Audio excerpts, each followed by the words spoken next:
बातमी रायगडमधून रायगडमधील ग्रामस्थांचं अनोखं आंदोलन समोर आलेलं आहे। रस्त्यांवरतील खड्ड्यांमध्ये मासे पकडत आंदोलन केले गेले। नाते गावातील रस्त्यावर मोठमोठे खड्डे पडलेले आहेत आणि याकडे प्रशासनाचं दुर्लक्ष होतंय।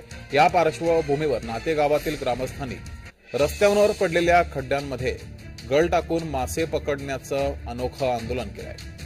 तसेच हे खड्डे लवकरात लवकर बुजवावेत अशी प्रशासनाकडे मागणी सुद्धा केली आहे।